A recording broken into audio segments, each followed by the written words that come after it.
Hi everyone, start करते हैं micro economics का 4th chapter elasticity of demand के numericals.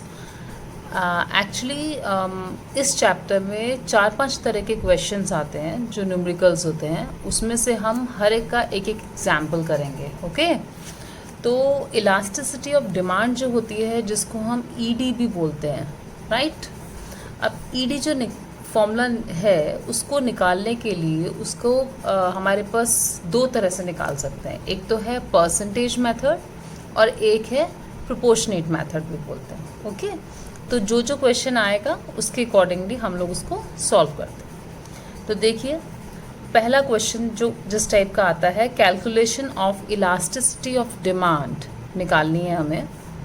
Elasticity of demand is ED when both price and quantity are given। इस question में जो इस तरह का क्वेश्चन होगा, सबसे बेसिक क्वेश्चन होगा। इसमें आपको ईडी निकालना है और आपको प्राइस भी गिवन होगा और क्वांटिटी भी गिवन होगी। अब इसके टाइप का एक क्वेश्चन ले लेते हैं। व्हेन प्राइस इज ₹10, हमें प्राइस कितना दिया हुआ है? ₹10 per unit. Demand for a commodity is 100 units. अगर हमारी प्राइस 10 है तो क्वांटिटी हमारी कितनी है? 100 है। As the price falls, price हमारा क्या हुआ है? फॉल हुआ है टू प्राइस 8। पहले 10 था, अब वो 8 हो गया। तो डिमांड एक्सपेंस, डिमांड हमारी बढ़ जाती है, प्राइस कम होता है, क्योंकि इन्वर्स रिलेशन होता है। ठीक है, अगर प्राइस कम होगा तो डिमांड बढ़ेगी, प्राइस बढ़ेगा तो डिमांड कम होगी। तो प्राइस हमारा 8 पर यूनिट हो गया तो डिमांड हमारी 150 हो गई। पहले 100 थी, बाद में कितनी हो गई? 150। तो हमें कैलकुलेट करना है इलास्टिसिटी ऑफ डिमांड। ठीक है, तो सबसे पहले हम क्या करेंगे? सबसे पहले तो आप जो आपको गिवन है वो सब लिख लेंगे। जैसे हमारी सबसे पहले कितनी क्वांटिटी थी और यहाँ पे प्राइस लिख लेते हैं।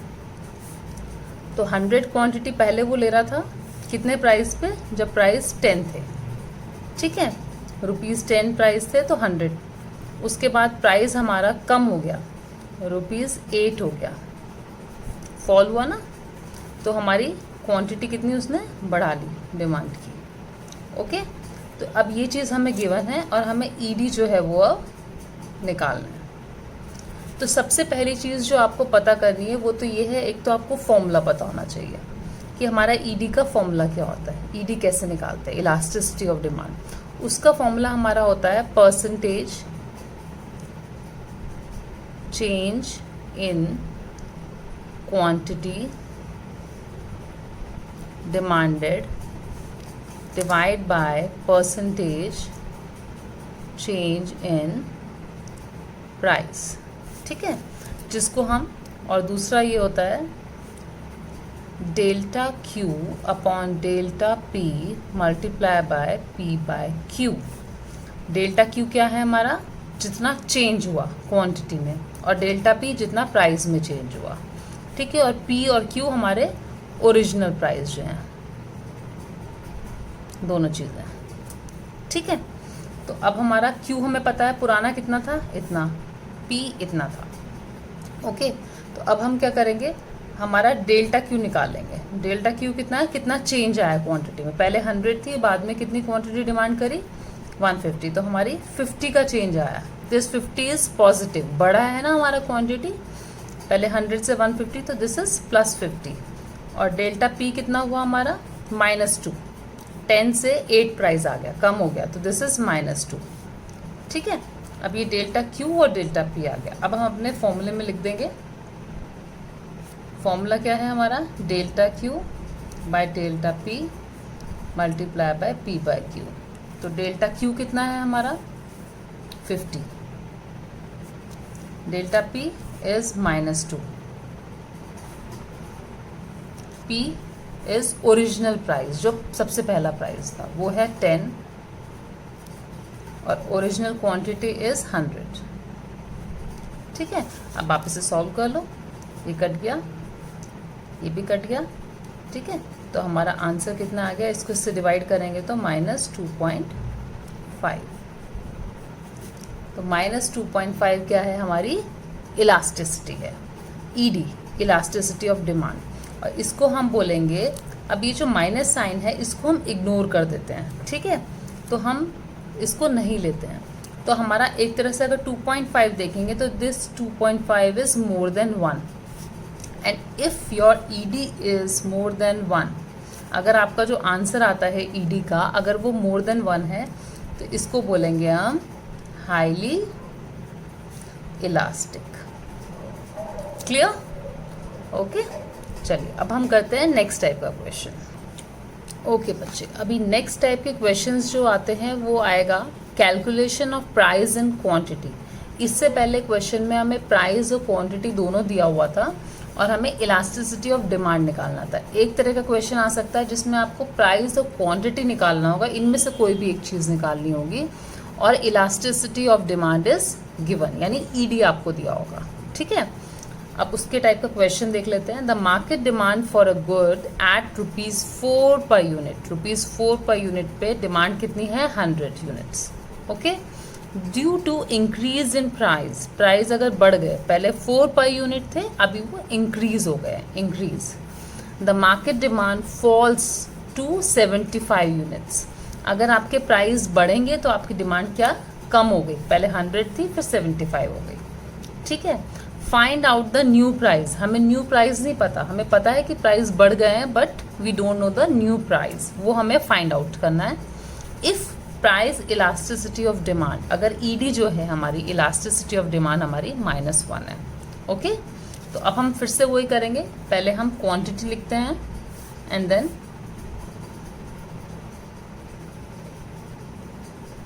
क्वांटिटी और यहाँ पे प्राइस लिख लेते हैं। ठीक है, अभी हमारी क्वांटिटी कितनी थी? 100 यूनिट्स थी, जब प्राइस कितना था? ₹4 था। ठीक है, फिर हमारी प्राइस जो है इंक्रीज हो गया और डिमांड हमारी हो गई 75, यानी कम हो गई डिमांड हमारी, लेकिन हमारा प्राइस हमें नहीं पता, हमें यही प्राइस निकालना है कि कितने प्राइस पे डिमांड कम हुई। लेकिन हमें क्या दिया हुआ है क्वेश्चन में? ED is given that is -1। अब हमें क्वेश्चन में क्या क्या चाहिए होता है? अब आप देखो यहाँ पे हम सबसे पहले डेल्टा क्यू निकालेंगे, कितना चेंज आया क्वांटिटी में? 25 माइनस क्यू, क्योंकि हमारी क्वांटिटी कम हुई है 100 से 75। और डेल्टा पी जो है वो हमें अभी पता नहीं है, क्योंकि हमें प्राइस ही नहीं पता कितना इंक्रीज हुआ है, तो हमें ये भी नहीं पता। ठीक है, तो हमारा फॉर्मूला क्या होता है? हमारा by delta P multiply by P by Q. तो what is delta Q? Delta Q is -25, delta P we don't know, तो इसको हम ऐसे लिख देंगे। पी इनिशियल प्राइस, जो पुराना प्राइस था वो हमारा 4 है और पुरानी क्वांटिटी हमारी ये है, और ये हमें पता है दिस इज इक्वल टू -1। तो इसको हम सॉल्व कर लेंगे। ईडी की जगह हमने -1 लिख दिया, यहाँ पे हमारी ये वैल्यू आ गई।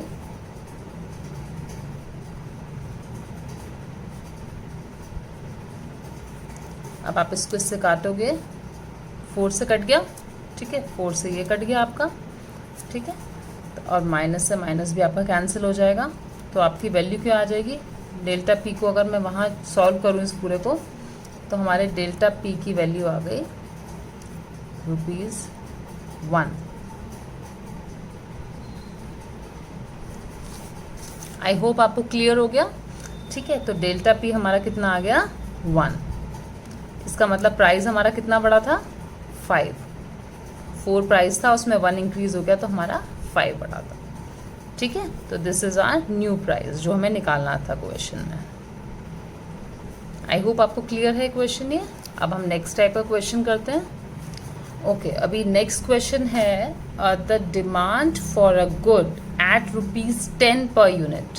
10 per unit is your price is 40 units. हमें क्वांटिटी दी हुई है 10 यूनिट प्राइस पे आप 40 यूनिट्स डिमांड करते हो एंड प्राइस फॉल्स बाय 5। प्राइस आपका कम हो गया बाय 5, ये वर्ड ध्यान रखिएगा, 5 से कम हुआ है।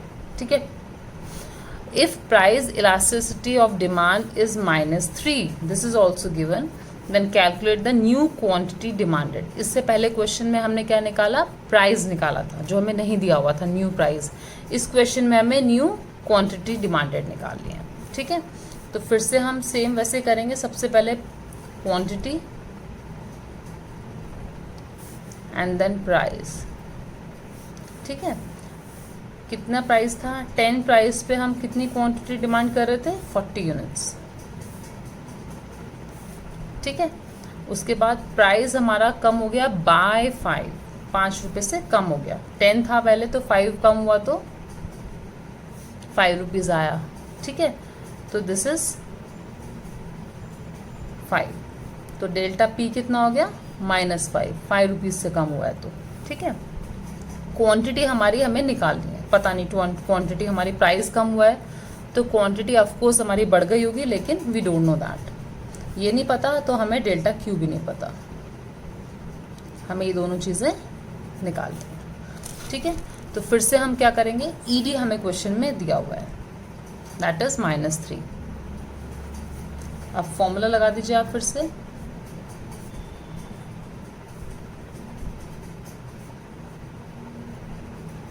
ओके, ईडी इज -3, इसकी जगह पुट कर दिया। डेल्टा क्यू हमारा कितना है हमें पता नहीं है। Delta P we know, that is -5 and P is 10। जो ये पी और क्यू होते हैं ये ओरिजिनल प्राइस होते हैं, सबसे पहले वाले इनिशियल प्राइस, और क्यू हमारा 40। ठीक है, इसको इससे काट दिया। अब ये -3 डेल्टा क्यू बाय -20। अब इसको अगर आप सॉल्व करोगे तो ये आपका -3 मल्टीप्लाई -20 60 जो है हमारी क्वांटिटी आ गई, जो उसने बढ़ गई हमारी। ठीक है, डेल्टा क्यू इज 60। क्लियर, इसका मतलब अगर हमारी क्वांटिटी बढ़ी है वो 60 है, तो हमारी न्यू क्वांटिटी कितनी होगी, पुरानी 40 थी, नई 60 और बढ़ गई, that means 100 is the answer. Clear, okay बच्चे, नेक्स्ट टाइप के क्वेश्चंस जो आएंगे वो है इलास्टिसिटी ऑफ डिमांड, आपको निकालनी है by percentage method. Percentage method आपसे निकालनी है, बहुत ही इंपॉर्टेंट है।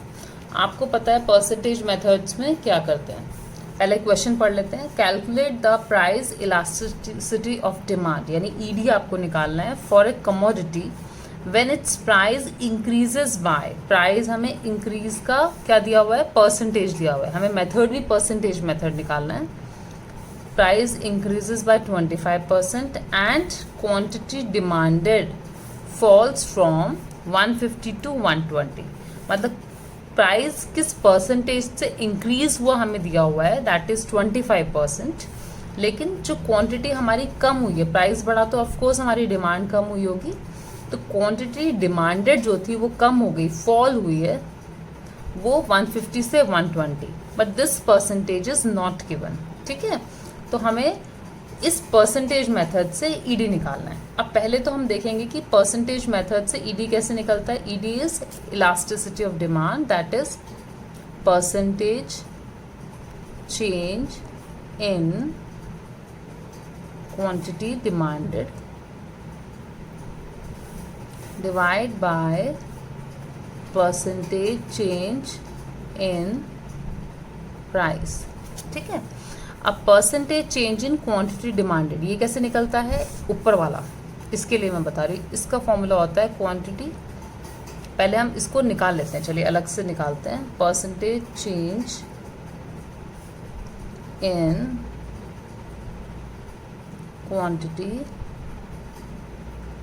डिमांडेड कैसे निकलेगा, इसका होता है delta Q by Q multiply by 100। Percentage हम ऐसे ही निकालते हैं। ठीक है, तो डेल्टा क्यू कितना है हमारा, पहले हमारा क्यू कितना था 150 हमारा पुराना क्यू था, बाद में क्यू कितना हुआ हमारा जो चेंज हुआ 120, कम हो गई ना क्वांटिटी डिमांड, तो हमारा डेल्टा क्यू इज 30 -30, क्योंकि हमारी ये कम हुई है क्वांटिटी डिमांड, तो -30 इज डेल्टा क्यू। तो हम डेल्टा क्यू की जगह -30 रख देंगे। क्यू हमारा 150 था, मल्टीप्लाई बाय 100, इससे काट लीजिए, तो ये आपका आ गया 20 माइनस में 20% is your quantity demanded, change in quantity demand is 20%, ठीक है। और परसेंटेज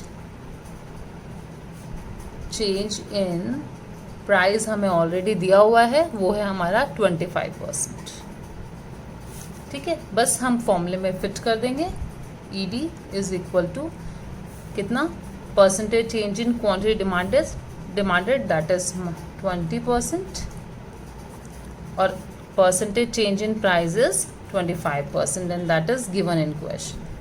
ओके, अब आप इसे सॉल्व करोगे तो आपका आंसर आएगा, इसको जब पूरा सॉल्व करने के बाद 0.8 और माइनस का साइन है, ठीक है।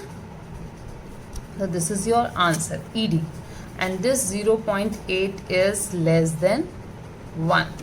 ओके, ये आपका लेस देन 1 है। साइन को हम नहीं देखेंगे, साइन का मतलब होता है there is inverse relationship between demand and price. तो if it is less than 1 that means it is less elastic.